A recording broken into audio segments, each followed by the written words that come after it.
Okay, thank you everyone for coming to Girls Night Out with Jennifer Weiner. Woohoo! I'm Lauren Schiller, the host of Inflection Point from KALW and PRX, which is an independent production about women rising up, social change, and the quest for equality. So this is a great conversation for us to be having tonight. I will be trying to ask all the hard and infuriating questions. So, Mrs. Everything, 13th novel. 13th novel. And already at the top of the New York Times bestseller list. Well, it's actually number 2 behind the Crawdad book, but it's all good. It's all good. I'm joking that I'm going to have like a Crawdad boil and invite like every author who could have been number 1 but for the Crawdads.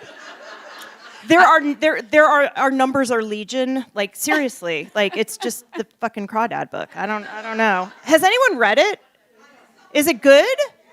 It's really good? I shouldn't be angry at the Crawd? Okay, all right, okay. I mean, because the author, it wasn't good right away, and then I've dated men like that. But it's a debut novel, and the author is like a 70-year-old woman, so like I can't really begrudge her that much.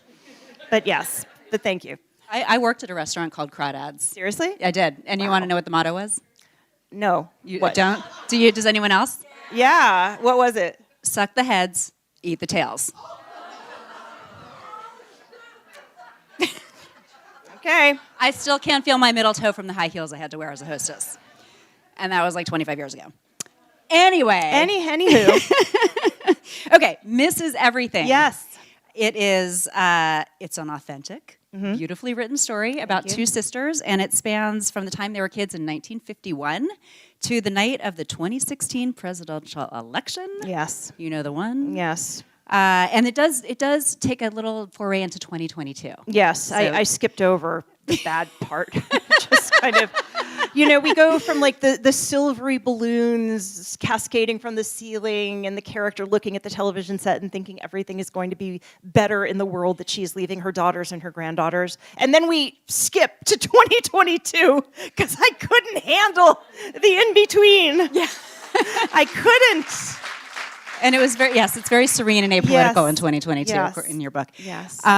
So your book is getting rave reviews across the board, and I am thrilled to be here with you to talk about it. Thank you. I'm thrilled to be here too. Yay. Yay. And Jen will be taking questions at the end, so if you think of them, hold them. And I don't know, with the way this night is going, you might as well just throw them out. Just yell. Okay. So, Jen. Yes. Why was now the time for you to write this book? Well,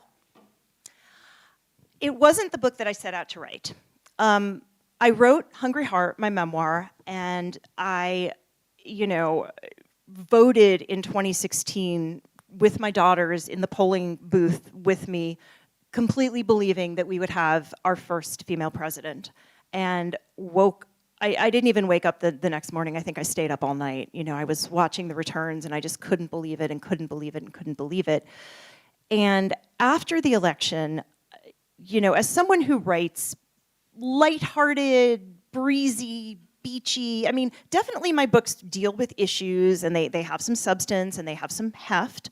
But, I write entertaining novels, entertaining fiction. I make shit up. And after the election, I was thinking, like, what do I do? Like, what does the world require of me at this moment? Like, do I write essays? Do I write political stuff? What do I do?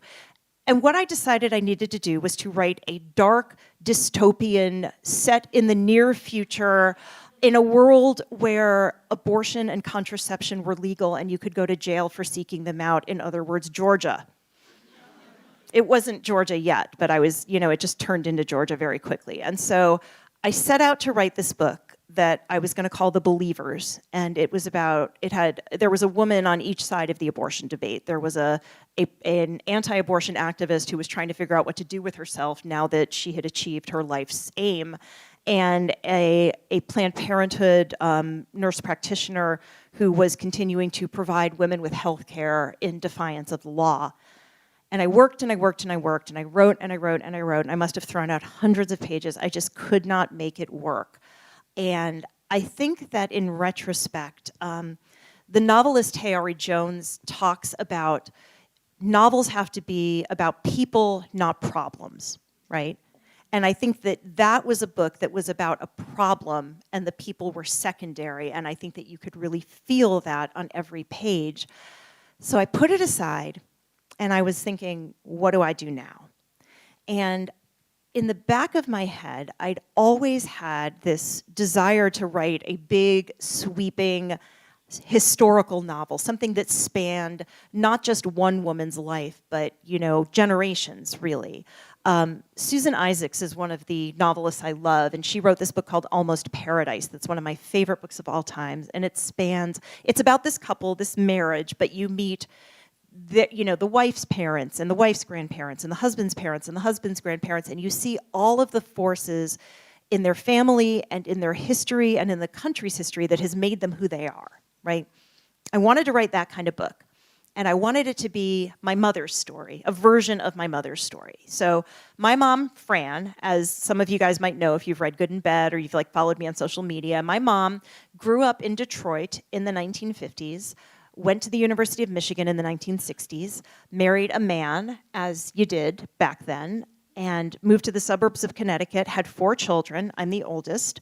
My dad left in the 80s, sort of decided he didn't want to be a father anymore, didn't want to be a husband anymore, just, see you bye. He told us we could think of him as a fun uncle, which I just thought was so abhorrent and weird. So he left, and 10 years go by, and I'm sitting at my desk at the Philadelphia Inquirer, where I'm a reporter, and the phone rings, and it's my brother Joe, the youngest of the 4 of us. And Joe says, "Jenny, there's a woman living in the house." And I'm like, "What do you mean?" And Joe begins to present his evidence. He says there's shoes, and they're a woman's shoes, and they're not Fran's shoes. And there's clothes, and they're women's clothes, and they're not Fran's clothes. And then I went into Mom's bathroom because I needed toenail clippers, and I found all of these love letters signed Karen. So I'm like, huh. So the first thing I do is I send Joe some toenail clippers, because all of this could have been avoided had Joe but had toenail clippers. And then I call my mom. And I say, "Hey, what's new?" And she says nothing. And I say, nothing going on, nothing you want to tell me. And she says no. And I said, "Joe says there's a woman living in the house." And there's this pause. And then my mom says, "Oh, that's Karen. She's my swim coach." All right, Fran is not an Olympic swimmer, you guys. So I'm just like, what is going on here? And she says, "Okay, Karen is the aquatics director of the West Hartford JCC, and she asked me on a date, and we went on 2 dates, and we're in love, and she moved in. Bye." And I'm sitting there with the phone in my hand thinking, what just happened, right? Because I had never had occasion to think of my mom as anything but straight. That was the default setting of moms that I knew. And I was, it was the 90s, and it was different then. Like, Matthew Shepard had been murdered not too long ago. Ellen had just come out on that cover of Time magazine, the "Yep, I'm Gay" cover, and she'd lost her sitcom. It was a different time to be gay, and I was startled and confused and upset, and I didn't know what this meant. Why had she married my father? Had she wanted to be married to a man? Had she wanted to have children? Like, what was this all about? And I think that, as is often the case with me and many other people, my confusion and my upset manifested itself as humor. Right? So I wrote Good in Bed, and I put in a character based on my mom, the sort of like fresh out of the closet 54-year-old, and that character was like very much a punchline. Like, she was there for comic relief. And as the years went on, and I wrote more books, and I became a mother, matured a little, I hope, I would think about that character, like the Fran character, like the woman who knew that there was a part of herself that she could not share with the world, that she couldn't be honest about for many, many years, and started to really think, like, what must that have been like for her? And so that was a story that I always wanted to tell.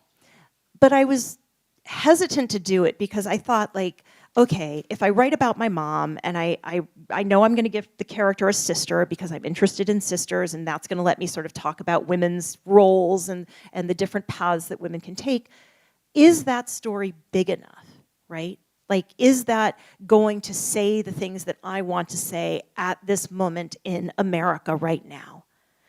And it was so interesting because, like, here I am, like, I'm a feminist, okay? Like, I have always been a feminist, and I have always been very vocal about women's stories mattering and deserving all of the attention and all of the regard and all of the respect that men's stories do. And yet I'm sitting here thinking, it's just a sister story, right? Like, I had to really, like, push back hard at that, all of that bias I'd swallowed. And I had to remember this quote that I've always loved from the novelist Grace Paley, who in the 70s was asked, do you consider your novels political? And what she said to the person interviewing her was, I write about women's lives, so yes, right? The personal is political, and women's stories have power. And I think that women's stories are necessary, perhaps now more than any time in our history. And I decided, I'm going to tell this story as honestly as I can. I mean, it's fiction, yes, but I'm going to do the research, I'm going to do my homework, I'm going to really try to talk about what it was like to be a woman in the 50s, in the 60s, in the 70s, in the 80s, all of the things you couldn't do, all of the choices that weren't available, all the doors that were closed, all the paths that were sort of roped off. And I am going to believe in the power of that story as much as I can. And that's Mrs. Everything. That was what, you know, that became the book. So that's where it came from. Long answer, sorry. Did you ask your mom those questions? Oh, I sure did. Yeah. And was she open to talking Oh, with she you was about it? not. No. I mean, so basically every family in my house, every holiday in my family goes like this, okay? Like Passover, Thanksgiving, whatever it is, we cook the meal, we eat the meal, we do the dishes, we put the food away, we go into the living room, and we grill my mother about her sexuality, right? I'm like, so Fran, when did the urges start? And she's like, I'm not telling you this. And I'm like, okay, you know. Is this like all four of you sitting in front of Pretty her asking much, these yeah, questions? pretty So much. Shocking that she wasn't just forthcoming. Well, you know, she always told me it was all material, you know, but Right. mostly it's like me and my sisters. Like my brothers sort of want no part of it, perhaps unsurprisingly. But as I was writing the book, like I would say, like, what did your elementary school look like? Or what did you wear to school? Or what was your library like? Or, you know, we went to Detroit.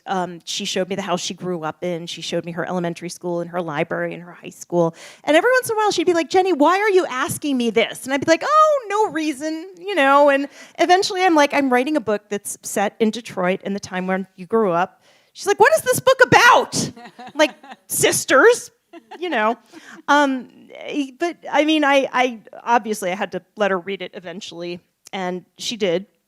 And she said, I'm just going to tell everyone my daughter has a very good imagination. So I'm like, okay, Fran, you go with God. If it works for you.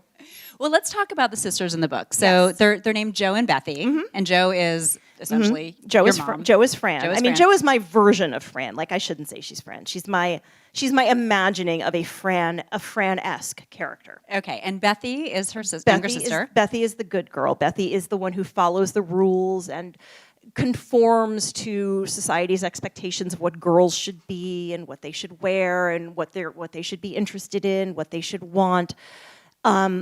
She's the good girl. Is she based on a real person as well? Well, my mom has a sister, my Aunt Marlene, who, you know, we all joke is sort of the thin, blonde, married, heterosexual one. And Fran, none of those things anymore. But my Aunt Marlene, I mean, I don't know as much about her life as my mother's, but she married her summer camp sweetheart when she was 19. She had her first baby the year later, got a degree from the University of Michigan, and had a baby all the same year. She's 4 kids, married to the same man.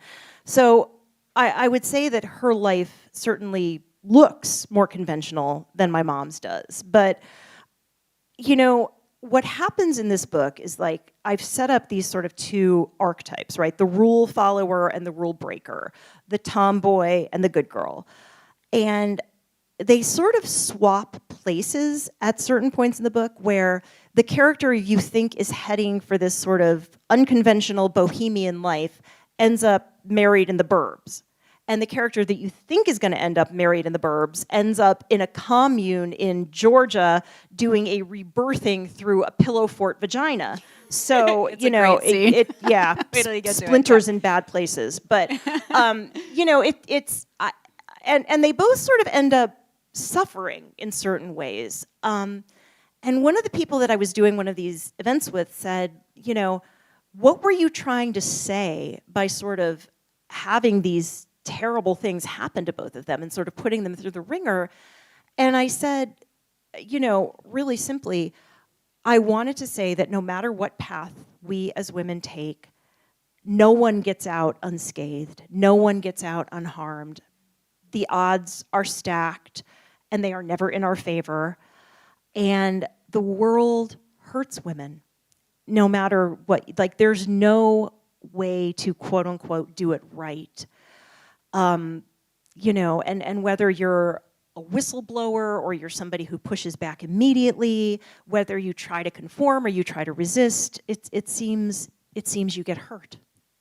Yeah, well, what I also thought was interesting is the way they talk about each other. Yes. So they each have very strong opinions about the other and where yes. the other is coming from, and they're sort of unreliable narrators. Right. So Joe says Bethy is a genius for conformity who played at being a rebel, and then Bethy says that Joe is still in chains. Yes. And each, you know, each of the sisters has ideas about how they're going to liberate the other one, or how they're going to set her on the right path because they know better, which I think is a familiar dynamic among sisters. But, you know, they each have things the other wants, and it was interesting to sort of play with those ideas. You know, and just there was so much I wanted to talk about. I mean, I wanted to talk about sexuality. I wanted to talk about body image. I wanted to talk about women's relationship to food. I wanted to talk about ambition. I wanted to talk about children, and do you have them? Do you not have them? I wanted to talk about the work-life balance and how women always get asked that question and men do not. How do you balance work and family, right? Like, I remember, like, Tina Fey and Will Ferrell were in a movie together, right? And they had each had children right about at the same point. I mean, Will Ferrell's wife had had a baby and Tina Fey had had a baby. And I just remember, I don't remember what movie this was that they were doing publicity for, or maybe it was they each had separate movies at the same time. But every single interview with Tina Fey, how are you balancing work and family? Is it hard for you to leave your baby and go on set?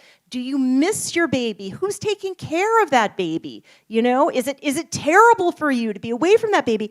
And I watched, and no one asked Will Ferrell, do you miss that baby? Who is caring for that baby? You terrible parent for being away from that baby. Because that's the subtext, right? Like, you've done something wrong, Mom. There was just so much I wanted to talk about and so much I wanted to say. So the sisters were vehicles for that. But I hope they feel like people, not vehicles. I want them to sort of like live and breathe on the page. Yeah, they definitely feel like people. They do not feel like vehicles, but a lot of shit happens to them. Shit happens.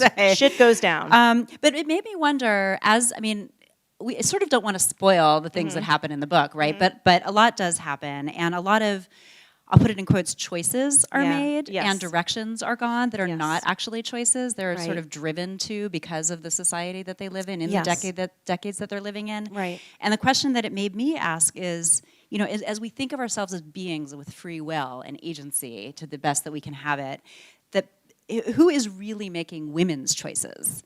Right? Are we making our own choices? No, or man, it's the patriarchy. It's the patriarchy. Right? Isn't it? Hashtag patriarchy. But, you know, yes. Yeah. That was the conclusion I came to after reading the book. And then you look at yourself. To give just one example, okay, Bethy encounters a handsy coworker, right? And then 50 years later, Bethy's niece encounters a handsy coworker. And it's the same, what do I do? Who do I tell? He's my boss. How hard do I push back at this? Do I just kind of like laugh and go along with it?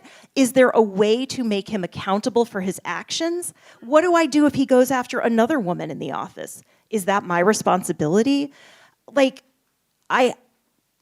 some things have changed. Like, I don't want to say that there has been no progress, because there has been progress. But when I think about that issue in particular, and when, you know, obviously today the thing I'm thinking about is E. Jean Carroll's story, right? And you guys have all seen it, I'm sure, where she has alleged that Donald Trump raped her, that he raped her in the dressing room of Bergdorf's, which is a very fancy New York City department store. The details sound, to me, extremely credible. She has corroborating witnesses. She told 2 girlfriends. They both confirmed that, yes, she said this happened. And I mean, I don't even know where to start with how angry I am about this, about the fact that the president is just like, whatever, I never met this woman. Well, by the way, the story ran with a photograph of the 2 of them together, right? I mean, maybe she didn't make a big impression on him, but they had met. And, you know, this, in any other world except the world that we are in right now, which is, as far as I'm concerned, we are on the worst timeline, right? Like, somehow we just slipped and we're on the worst timeline. But, like, responsible, respected, credible, white, privileged journalist alleges she's been raped by the president. Front page news, right? Not front page news. I mean, the New York Times covered this in the book section. In the book section. And like, I want to see more women in the book section, but not like that, right? Yes. I mean, it's you know, in any other world, it's like, holy shit, someone says the president raped her. In this world, it's Tuesday. And I have daughters, right? And I think that, like, that is one of the things that has me so worked up about this. I have daughters. My older daughter is 16. She's going to be a junior in high school. In 2 years, she is going to college, God willing. There may be a gap here. I don't know. What is the world I am sending her into? And I talk to her and my younger daughter, and I say, make sure your friends know where you are. Do not put your drink down at a party. Do not get in a car with a strange boy. If you're taking an Uber, you look at the license plate and you ask the driver who he's there to pick up. My friends with sons don't have to do any of this, right? If you're walking and it's dark, don't have your earbuds in, right? Just the 1,000 tiny things, the armor that we have to put on to go out into the world. You know, and again, these are as privileged white women, right? I mean, it is worse in other communities. And I have marched. I marched in college. I've marched. I went to the Women's March. I march, I give money, I volunteer, I sign petitions, I vote, I canvass, I knock on those doors. I don't know what else to do. And I want to ask you guys, like, honestly, if anyone can think of anything else to do to fix this, other than, like, speak up about it. Because I feel, and I'm sure many of you will share this feeling, like we're banging our heads against a wall and nothing is changing. And I feel helpless and I feel angry, and it's not just this tippy chair. It's, you know, like, what do we do? What do we do, Lauren? What do we do? I wish I had the answer. I mean, I'm always the silver lining person, right? I mean, her story, I mean, not to discount anything that you just said.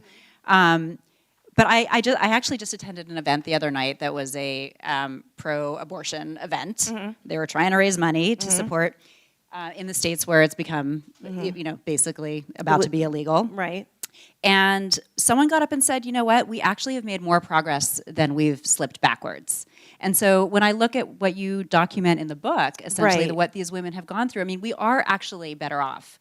than we were in the 50s. For example, Yes. women can have credit cards. Women can have credit cards. Without a husband. Hallelujah. Right? I mean, access to credit is something. Access to credit. We can buy houses. We're allowed to get our tubes tied without our husband's permission. Like, that did not used to be the case. Like, if you hadn't had any children, you couldn't get your tubes tied. If the doctor decided you hadn't had enough children, couldn't get your tubes tied. If your husband did not okay it, couldn't get your tubes tied. I mean, talk about not having agency over your own body. And we have made gains, and that is for sure. But I feel, and I'm sure many of you guys do too, that these gains are under attack, and they are tenuous, and they are shaky, and it's very strange for me. It's a little like whiplashy, right? Because I live in Philadelphia, okay, and it does not get much bluer than Philadelphia. Like, it is, I mean, maybe Berkeley. Maybe Berkeley, right? I shouldn't say that. Yes, okay. I feel the blue. I feel the blue. But, like, you know, my kids' schools have gender neutral restrooms. And when my daughter brings friends home, she says, you know, this is Auden, and Auden's pronouns are they, them. And takes it for granted that her friends are gay, bisexual, genderqueer, gender fluid, trans. Like, she knows all. She has friends who have two moms. She has friends who have two dads. She has a friend who's, you know, single mom by choice, who went to a sperm bank. Like, their normal is very different than my normal was. But that's our little blue enclave, and that is not the world. And, you know, every newspaper, every day, it seems, will run some, like, we went and talked to Trump voters in a diner, right? And I am the person who keeps reading those stories, right? Because I really want to know, like, how can you support what he says, and how can you believe what he believes? And the most convincing argument I've read, I don't know if any of you guys read Arlie Hochchild's. It was a piece in The Atlantic that was expanded to a book, and she talks about line jumpers. This is strangers in their own land. Yes, exactly. She sort of embedded herself in a very right-wing community in Louisiana. Like, she was writing about the Tea Party, which sort of morphed into the Trumpy people. And she talked about line cutters, right? Where there are people, you know, white people, male people, who used to have privilege, lots and lots of privilege. And now they believe that there are people who are jumping the line. They're getting welfare benefits, or they're illegal immigrants and they're getting special treatment, or, you know, they are black kids who got into Harvard just because they're black, and some deserving white kid didn't get in, and what a shame. People who are jumping the line and taking things that don't belong to them. And I read something that, like, you know, when you are oppressed and making progress, it feels to you like climbing. When you are on top and seeing other people coming to meet you, that feels like falling. And I think that there are people in America who truly believe that they are losing ground, they're losing status, they're losing privilege, they are losing, you know, the default setting. That, you know, everybody assumes that, you know, if you're a man, you know, you can be anything. And, you know, if somebody says my doctor, you in your head will picture a man, or my professor, and you will picture a man. And that's becoming no longer true. There are more women graduating from medical school than men. There are more women graduating from law school than men. You know, the Ivy League is becoming more diverse, and slowly but surely so are major corporations. And to us it looks like progress, and to them it looks like falling. And that was her argument, and that's what I have found the most convincing explanation. Like, I read this one article, and it was, you know, the Trump voters angry about whatever had happened, and they interviewed somebody who said, you know, so-and-so, you know, a staunch Trump supporter, is unemployed while he is waiting for, you know, the Marines to pay off his medical claim or something. He'd been discharged as a Marine, he'd been hurt, he was waiting for his money to come through. And then I read 3 paragraphs about this man railing about what the government is doing for other people, other undeserving people, while he is waiting for his check from the government. And I'm like, do you not see, you know, like, I mean, yes, you know, he had served his country, he'd been hurt, but, like, the idea that, like, the benefits are just for a certain class of people, and the rights and the privileges are just for a certain class of people. And that, I think the Obama years challenged that. I think there was a lot of change real quick with gay marriage and the increased acceptance and transgender stuff. And, and now I think is the pushback, the pendulum swinging the other way. Well, fortunately, the pendulum swings. That's, yes. Right? Yes, I mean, as long as it yes. doesn't lock into place. Right. I mean, but like, it's a crappy time to live through. But you're right, because that's what I learned in researching this book, is that progress is not a straight line. Progress is sort of incremental, up, down, back, forth. And I guess it feels hard, having made these gains and having made these strides, to now see them all under attack again. Or like with abortion rights, like, my mom marched, I marched, my kids have marched, their kids will probably march. Like, I don't know. Right. Well, you said to me on the phone when we were preparing for this that you could just dust off your signs from when you were marching 10 years ago. We won't go back sign with the coat hanger with the slash through it and just hand it to Lucy and send her off to college. Like, that doesn't feel good to me. Well, I mean, that brings up one of your main, I don't know, call it your mission, but the telling women's stories and having these stories out here and having the perspective, the female perspective, which is different from a male perspective. Yeah. And sharing it with as many people as possible is so important. Right. I mean, this book is fiction, right? But I think that you can be honest in fiction. You can tell truths in fiction. And that's what I wanted to do. I wanted to say, this is what it was like if you had to live in the closet. This is what it was like if you chose not to have kids and had to spend a lot of time defending that decision and almost defending your status as a woman. This is what it's like to have a boss who abuses you. This is what it's like to have a relative who abuses you. This is what it's like to have your own female family enforcing society's vision of the feminine and imposing it on you. This is what it's like. And I believe in the power of stories, and I believe in the power of language, and I believe in the power of naming things, right? I think if you can't name a problem, you can't solve it. And there's a scene in the book where one of the characters is molested by a relative, right? And she tries to tell her mother what's going on. And all she can come up with to say is, Uncle so-and-so is hugging me too long.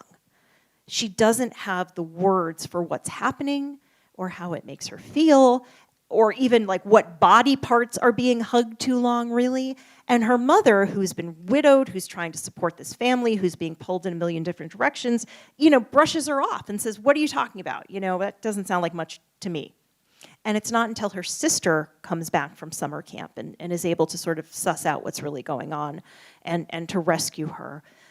I mean, we didn't have words for so much of this. Like, marital rape was pretty much an oxymoron until 1983 when the courts finally made it illegal. Like, marital rape wasn't a thing. If you were married, you got to have sex with your wife whenever you wanted to. That's what marriage was. And I think that having the words allowed us to pull that problem out in the open. So I believe in the power of stories. I believe in the power of language. I believe in the power of radical honesty and speaking truth to power, and all of us telling our stories, even when it's hard. Like, to go back to E. Jean Carroll, like, I'm watching the blowback that she's getting, right? And even the people who are like, well, I believe women, but she does have a book out now, and maybe she's just doing this to sell books, right?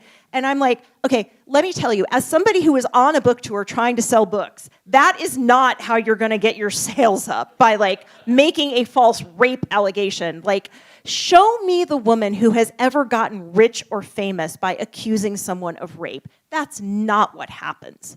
That is 100% not what happens. You lose your job, you become a punchline, your name gets dragged through the mud.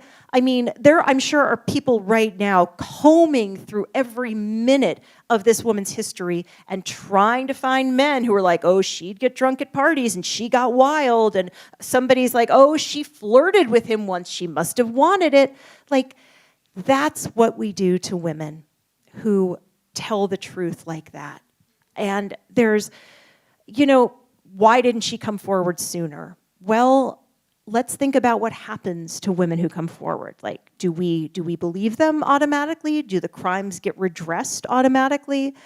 You know, I had a friend in college who was raped by a guy that she had dated, and she did the right thing. She reported it, went to the campus health center, went to the school's authorities, not the police. I think that the school handled it internally.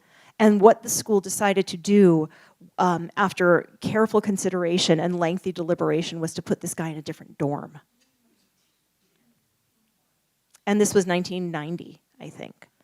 And, you know, are things different now? Like, if she'd gone to the police instead of to the school, would things be different? If she hadn't dated him, would things be different? If it had been a stranger who jumped out of the bushes instead of a guy she invited into her room, would it have been different? You know, it just seems like we're not where we need to be yet in terms of believing women, in terms of what happens to men, in terms of what we do with these guys once they've been quote unquote canceled, because it sure seems that nobody's getting canceled forever. Like, they're all kind of creeping back. So what do we do? Like, is there a way for, you know, can they learn to do better? Can they make recompense? Can they fix the damage they've done? How? What does it look like? I don't know, but I think we have to, you know, the more that we talk about it and the more that we tell our stories, I think the closer we're going to get to some kind of solution. Yeah. Well, one of the conversations that I just had last week was with Eve Ensler, who's asking men to make an apology, like a serious year-long reckoning with what they've done kind of apology. And that we have to be able to hear it. Wow. That's interesting, because women say they're sorry all the time, right? Like, I mean, and if sorry, you, what? right, and if you call somebody out on it, you know, like, hey, quit apologizing. Oh God, I'm sorry, right?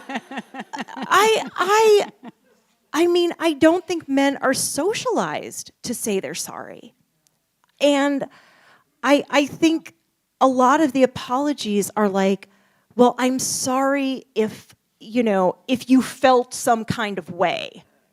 Which is not an apology, right? That's placing the blame on the person who's feeling some kind of way, right? Like, wow. They just have to apologize for a year? Well, I'm kind of into it. I'm kind of into it. Wait, well, it's kind of let's play this out. It's kind of a restorative justice approach. Yeah, I am all about restorative justice. Acknowledge what they've done. Yes. And never ever do it again. Can they make reparations? Yeah. Financial? They can do it any which way. Well, that is going to make a difference, I guess. Because I think that there are men who want to be allies and just don't know what to do. Right. And, you know, I mean, you had talked before about the guys who came to the Eve Ensler thing and how you thanked them for being there, and how there was a woman who said, hey, don't give them cookies. Well, that was a different event, actually. That was Rebecca Traister. Oh, Rebecca Traister, yeah. Sorry. I get my angry women confused. See, I didn't thank the men for coming tonight, but I'm glad you're here. As one of them myself, I can say that. But, you know, like, the idea, like, I would feel inclined to say to a man who came to a Rebecca Traister event, thank you for being here, thank you for listening. However, I can also hear the woman saying, hey, let's not give them pats on the head for doing the minimum. So I don't know what the answer is. Well, this brings us to another conversation, which is women read women and women read men. Yes. But men read men. Men read men. So if they read it all, okay? Well, what is that about? I mean, what is that about? Well, okay. Do you have a theory? I do. Okay. I do. It has to do with empathy. Like, okay, I have daughters, you said that already. They loved Harry Potter. I know many boys who loved Harry Potter. Would they have loved Harry Potter if Harry was Annie Potter? My daughters read all the Percy Jackson, all of those books. which are about boys. I mean, there's girls in them, but the boys are the main characters. And boys read those books, but I don't know if boys aren't socialized to read books about girls, or books with girls as the stars, right? So then, I think that our ideas of like who matters in a story and what is literature, like all of that is shaped when we're children, when we're in high school, when we're reading the canon and there's like 3 women and 300 men. And I just, for whatever reason, not many men read fiction. I don't really know why that is. Not many men read fiction, and when they do, it tends to be fiction written by a man. And I mean, my daughters came to the first reading that I did for this book, which was in Princeton, New Jersey. I asked if they wanted to go. I was expecting to hear, the usual like eye rolls and no. But they said, yes, Mom, which made me think they're up to something. There's going to be an ask at the end of this. And, we do the event, and I do the thing where I ask everyone to hold their books up so I can take a picture, and everybody holds their book up, their copy of Mrs. Everything, except my daughter Lucy, who holds up her copy of Falsettos, which is yellow, which is not the right color. And I'm like, why are you doing this? Why do you hate me? And then she's, so she's all like 16, and she's got to be like super duper cool and cynical, and she's like, Mom, all of your readers are middle-aged white women. And I'm like, okay, let's back that up. Let's back that up. What do you think I am, for starters? What do you think you will be, second? And who do you think reads pretty much anything? It's women. It's women. And it's black women, actually, who are proportionately the largest consumers of fiction. But it's women. It's not men. I don't know why. And when they read fiction, it's fiction by men, and it is coded so carefully, right? Like, if you're a woman and you write a book and you want that book to be considered literature, i.e., you want male readers, you have to have a cover, right? You cannot have a whisper of lady stuff, okay? No female figures, right? No things that read as female, like no oceans, no beaches, no clothing, no like laundry on a line. There were lots of books that had laundry on a line on the cover for a while. Like Meg Wolitzer, who I love, right? Her books are about women and families and romance and jobs and stuff, all the stuff. But the covers don't ever have female figures. They're like these sort of neon rainbowy things on it. And, it's, I was going to say something else about covers. What was it? It'll come back in a minute. It will. But it's like you can't have women on covers and ever expect that men will read that book. And I don't know. What do you want to ask the guys in the audience to do when they go home tonight? Read women. Read books by women. I mean, and hold them out in public. Be loud and proud. Be like, yes, I am reading. Whatever. I mean, reading Mrs. Everything, I have to say, mm-hmm. if I was a man, mm-hmm. would be very enlightening. Right. Yeah. I think that there's a lot to be learned. I mean, I read books by men, and I learn a lot of things, how men think and what they want and how they feel about stuff. And I think that men could be similarly enlightened if they were interested. But I feel like there's bias, right? Like they're almost told not to. Like, this isn't serious work, right? This is not improving. This is not going to teach you anything. It's just a book about feelings, right?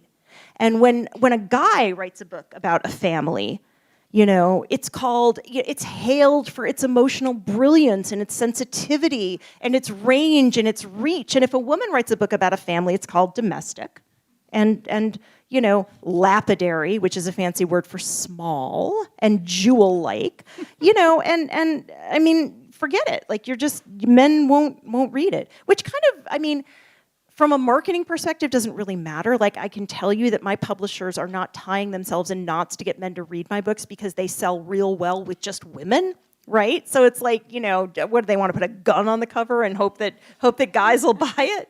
I mean, they don't, but it's an interesting thing to me. And I have more to say about it, but I'm like so fried. I can't think of it.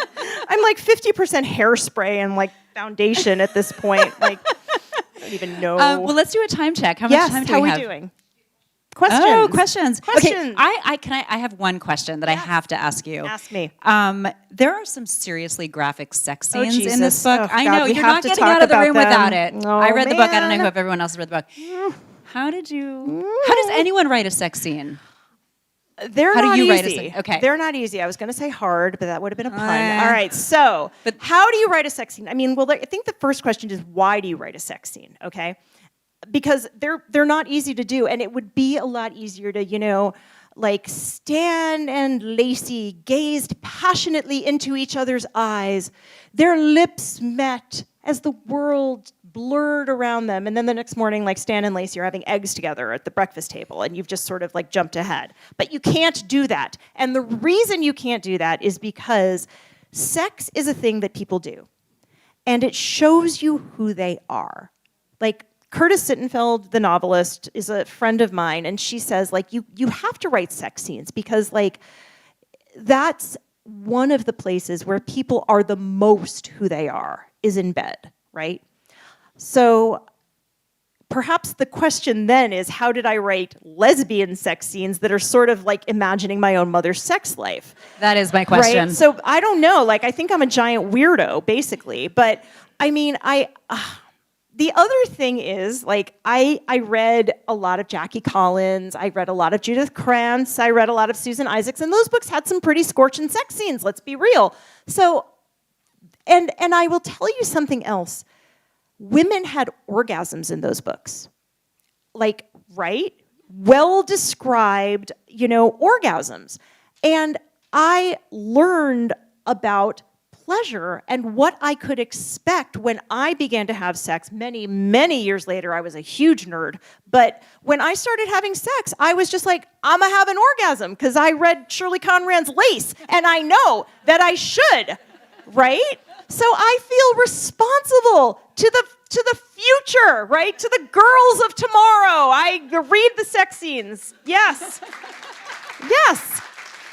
You know, because like books are where we learn who we are, right? And who we're going to be. And I want, you know, the women of the future to feel very entitled to their orgasms. I think we should go home now. I'm not going to say anything better than that tonight. So I want to go back and see if Forever has an orgasm. Does anyone remember Judy Blume? Because that was very informative. It was consensual. That I can tell you. She was into it.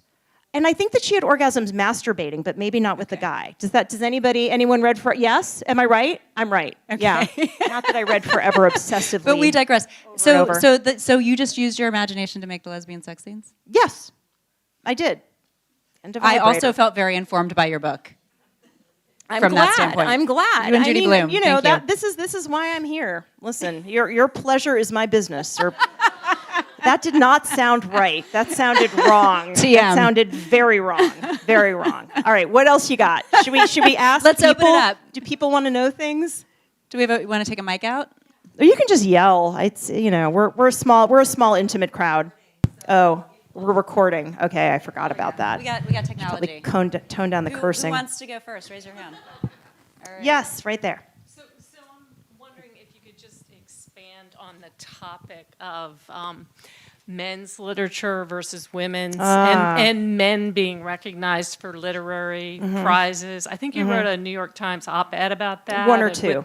Yes. Yeah, Jonathan right. Franzen. Yeah. Okay. Jonathan Franzen. My BFF. I wasn't going to get out of here without him. Okay, so in 2010, Jonathan Franzen's novel Freedom was published, and it was instantly hailed as a literary masterpiece. And the New York Times wrote 2 reviews of it, one of which was published like a week before the book came out. It was on the front page of the book review, and they wrote this huge, long profile of him, which was followed by another story about the response to the profile of him, okay? So that, cumulatively, it was like 3,000 or 4,000 words on this one guy and this one book. And I was part of a conversation on Twitter among women writers and women editors and women readers about why is it always a white guy? Why is it always this kind of book, this kind of writer? And one of my friends, Lizzie Skurnick, who she used to write the column for the Times Magazine called There Should Be a Word for That. I don't know if you guys remember, but like my big contribution was betrayal, B-I-T-R-A-Y-A-L, which is the feeling you get when you bite into something that you believe is going to be a chocolate chip and it's a fucking raisin. Betrayal, get it, right? So she said, like, what is the word for the feeling of watching, like, another white guy get all the ink? And I said, Franzenfreude, right? Which I learned was wrong. Like, Freude is the joy part, so it actually meant joy of Franzen. Not what I had meant to say, but I said, like, there's a real problem here because it's always a man. Whenever the Times does the daily review, the Sunday review, and the profile, it's always a man, okay? And I had read the Times pretty carefully. I'd been a published author for 9 years at that point. I'd been paying attention, yo. But what people said to me and to Jodi Picoult, who was the other author who was vocal about it, they said, you are wrong, you are lying, you are jealous, you are bitter, you are hysterical, your books suck, and that's why the Times won't review them. Your books don't deserve any attention, that's why you're not getting any, and you're bitter, and you're ugly, and Jonathan Franzen is way better than you are. Jonathan Franzen's editor actually said that in an interview. Like, you know, Jennifer Weiner's not a good writer, and that's why she gets ignored. Now, you can, you know, I do not claim to be Jonathan Franzen, although I will say that Shelf Awareness called this book a great American novel, and my mom didn't write that review, someone else did. You know, but I also know that men who write the same kind of books I do, kind of breezy, funny, but with substance and with heart, you know, single people in the city figuring out their lives, no one calls those books chiclet or dicklet, right? They're just books, right? And so I started talking about this, and Jodi started talking about this, and the response was vicious, and people tried to shut us up, and just it was horrible. But we knew we were right. And what happened next was someone actually counted. They counted how many reviews, how many New York Times reviewed books by women, how many books by men, how many reviews were written by women, how many reviews were written by men, how many men got the 2 reviews in a profile, the hat trick, how many women got it. And it turns out, lo and behold, there was a big discrepancy. I think it was like 60-40, which was actually one of the better counts, because the year after that, that was the first time VITA, this organization VITA, Organization of Women in the Arts, they counted not just the New York Times, they counted the New Yorker, the New Republic, Harper's, the Atlantic, the Paris Review, the London Review of Books, all of the big newspapers and magazines. Not one of them was 50-50. The Times was probably the best. The first year that VITA counted, the New Republic, I will never forget, they had reviewed 18 books by men and one book by a woman, okay? So, of course, when this count came out, editors were called on the carpet to explain their ratios. And some of them said, we have a problem here. And we have a problem in terms of the masthead and who is making the decisions about what books we're going to review, and we're going to look at this really seriously, and we're going to try to do better. There were publications where the editor said, we are just reviewing the best books, and if all the best books are by men, then so be it. Some of these editors who were saying stuff like that are no longer editors. A couple of them got Me Too'd. They are gone. You know, and it turns out, surprise, surprise, that the publications that had the worst ratios also had the editors who were macking on the interns, or who were saying, like, I'll publish you if you sleep with me, to young, aspiring writers. It was bad, and it was real, right? And we talked before about, like, when you name a problem, you can start to solve it. I think that once these counts came out and people could see, like, these pie charts, like, they were graphic and they were undeniable, and you couldn't say, oh, that's just Jennifer Weiner being bitter and jealous and trying to promote her own work and using feminism as a vehicle to do it, as Jonathan Franzen said in an interview to The Guardian in 2014. Fucker ruined my Valentine's Day. He gave the interview like February 13th, and it was just like, Jennifer Weiner, she calls herself a feminist, but really she just wants to promote her own work. And I was just like, you are the fucking worst internet boyfriend ever. Like, why are you doing this to me on Valentine's Day? But, it was a real problem, and it has gotten better.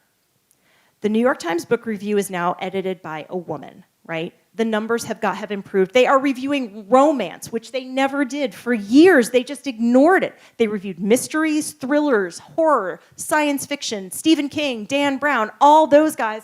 They wouldn't touch mystery, which is by far the best-selling and most profitable genre in all of literature. They ignored it, and they don't ignore it anymore. And some of these publications have different editors, and it's getting better. But I think it has to do with, you asked about, how, rating men's books and women's books. And I think that it goes back to, high school, right? Think about who you read in high school, right? Hemingway, Faulkner, F. Scott Fitzgerald, and maybe you got Virginia Woolf, or maybe you got, Jane Austen. But mostly it was men. It was men, men, men. And then if you were an English major in college, like I was, oh, guess what? More men. Men, men, men. And so I think that shapes our consideration. And so then you're out in the world and maybe you're editing a magazine or you're an intern at a magazine and it's like, okay, who are we going to review? And a lot of it has to do with packaging and marketing and how publishers sell their books and whether they decide to present something as literary versus presenting it as commercial. I remember when I was trying to sell Good in Bed and somebody asked, before I went to meet with publishers, okay, Jen, if they ask if you are literary or commercial, say commercial, because that's what sells, right? They want commercial. But I think that we have a long way to go in terms of who are we esteeming? Who's winning prizes? Who's getting published? Who's getting covered when they're published? Who's getting taken seriously versus who's getting slapped with a pink cover with naked legs on it and, put in the summer read table? I think it's getting better, but I think that it's slow, but I think that awareness is helping. And, in the worst of it, when it felt like every single day someone was publishing a "let's give Jennifer Weiner the coverage she deserves" kind of article, and basically Jennifer Weiner's books are all crap. Salon again, thanks. But, when that was going on, I was just like, this feels terrible. It wasn't, it felt so demeaning and so hurtful and so awful. But I would think, I'm going to die someday. And do I want my obituary to say, Jennifer Weiner, best-selling author of blah, blah, blah novels?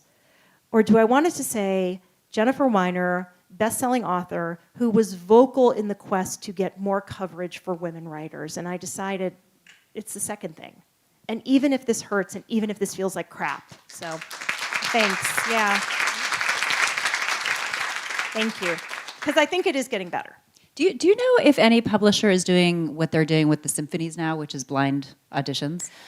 That is such an interesting question. I certainly can tell you that women have submitted things under male pseudonyms and gotten real different responses. There was a couple of years ago, a woman wrote a novel. She submitted it to agents,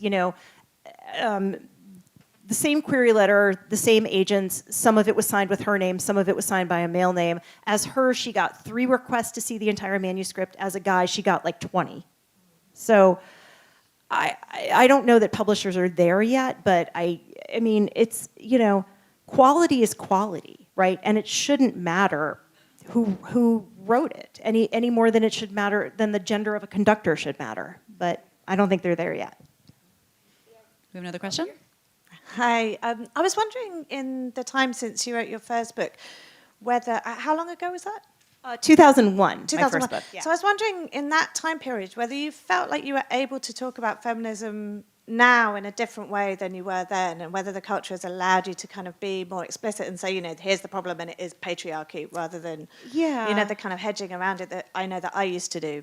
I feel like I was always able to sort of have it there as subtext. And the thing about writing fiction is like, I don't ever want to feel like I'm writing like polemics or like message books. Like, I want them to be entertaining. I want them to be compelling. I want the characters to feel vivid and real and relatable. You know, if I'm gonna like whomp you over the head with my political opinions, I'll do that in an op-ed for like 1,200 words and not, you know, in a 400-page novel. But I've been lucky because I think that even when they were calling my books chiclet, I could talk about feminism and patriarchy and weight and body image and capitalism and all of the people that make money from keeping women unhappy and in their bodies and in their skin and all that stuff. So publishing's run by women. I mean, that's the good news, you know. So you can pretty much go there in your books. At least that's what I found. Hi. Hi, thank you so much for all the ways that you speak out for women. And I'm really curious. So I write books that I call feminist heist novels, but then the industry refers to them as urban women's fiction. Oh, Lord. And so I'm curious, you know, because I've read your work over the years. How are you feeling about these labels these days? Chiclet, of course, is more out of fashion, but people talk about women's fiction. Right. What is your label thinking these days? I mean, well, first of all, it's like I railed against chiclet for so long, and now that I'm 49, I'm just like, oh, would someone please call me a chick again? But I joke that like I've aged out of chiclet and into the, you know, from one ghetto to another. Now I'm in women's fiction, whatever the hell that is. There is no men's fiction, you might notice. God, but urban literature is like, that's a whole nother mess, right? And bookstores with African American sections is a whole nother mess because you've got Colson Whitehead next to Terry McMillan, next to Alyssa Cole, next to, you know, writers who have absolutely nothing in common but the color of their skin. They don't belong on that table altogether. And yet, that is where publishing puts them in order to sell. So I long for the day when a book can be a book can be a book. And it's not women's fiction, it's not urban fiction, it's just a book. And I don't know what it's going to take to get there. I mean, I aged out of chiclet and into women's fiction. I also aged out of watching chiclet be everybody's scapegoat to YA being the stuff that everybody hated and mocked and made fun of people for reading. I think that we should all be able to read what we want. And I think that getting rid of some of these labels would help with that because, you know, again, like there's two competing things. Like there's the right or the wrong of it, and then there's the how do we make money piece where, you know, I know that some publishers will defend the African American section by saying, well, that's where readers know to go, and that sells books much better than just shelving them with, you know, romance or with science fiction or with wherever they truly belong. And it's a complicated problem because I think that as long as books exist for profit and have to be marketed and have to be sold in a few quick words, we're going to still have those categories. I don't know a way out of it. You know, but life is long. Things could change. So, and now I want to read your books. Like Urban Heist, that's genius. I'm excited. We'll catch up later. All right, anybody else? Are we neglecting this side of the room? Does anyone here want to know anything? Get personal. It's the last night of tour. You can ask me anything. I'm so freaking punchy right now that like I'm surviving on like this can of chunky peanut butter that I bought 4 cities ago. Like it's pathetic. I have no excuses. But. Well, are there more questions? Raise your hand. Okay. Yeah. Have you always been this clear in your mission that you want to stand up for other women and you want to help other women raise their voices and be heard, or did this sort of have to come to you in a clarifying series of events? I mean, I was a feminist. I was a feminist as a kid. Like I grew up in a household that took social justice seriously, and I think like the Jewish piece of it was part of that. Like, you know, I think that when you come from a generation, like my parents, their parents had lost relatives in the Holocaust. And so it was like, if you see something, say something. If you see injustice, you don't look away. It's your job to speak up. It's your job to try to fix it to the extent that you can. If you have privilege, it's your job to use that privilege to make things better for people who don't have as much privilege. So when I was picking a college, like, I always wanted to go to Smith. And I wanted to go to Smith because Gloria Steinem went to Smith. And I wanted to be Gloria Steinem when I grew up. Like, I truly did. And I visited the campus, and I loved it, and I applied, and I got in early. And then I'm like, okay, but wait. If I go to Smith, I'm going to be surrounded by a lot of people who think like I think and who believe what I believe. And I'm going to be in a place that is basically paradise for women. Like, there are no problems there to be solved. Like, there's nothing to push against, because Smith's mission was to educate women. And I got into Princeton. And Princeton was the last of the Ivies to go co-ed. Princeton had all-male eating clubs. Eating clubs are what Princeton's versions of fraternities and sororities are. It's where you go to like eat your meals. You don't live there, but you eat all your meals there, and it's where you socialize, and some classes met at the eating clubs. And there were all-male eating clubs. And Princeton's culture was very different than Smith's was. I mean, there was a vibrant and vocal and surprisingly and mysteriously well-funded conservative contingent, you know, who it turns out there were foundations that were funneling money to like the Dartmouth Review and like the Princeton Sentinel. That was our conservative paper. And I figure, if I go to Smith, I'll learn how to write, I'll learn how to argue, I'll learn how to reason. But if I go to Princeton, I'll learn how to fight. And I wanted to fight, you know? I saw things wrong all around me. I saw injustice, I saw unfairness. And, you know, for a while I wanted to go into politics. But then I thought I would write speeches for a politician, because Susan Isaacs, the other person I wanted to be when I grew up, was a speechwriter at first, before she wrote fiction. But then I realized that if you want to say something to lots of people, you put it in a novel. You put it in a best-selling novel, because novels don't look real radical, you know, especially novels like mine. You know, you put it in fiction that is entertaining and it looks lighthearted, and oh, won't this be a jolly romp to take to the beach with me? And then it's like, holy shit, the fat girl just got a happy ending and didn't get a makeover. What did I just read? What even is this, you know? Like, I mean, my mom is still like, when I published my first book, the little local newspaper did a profile of me. And they called my mom up and they're like, did you always know your daughter was talented? And Fran's like, no.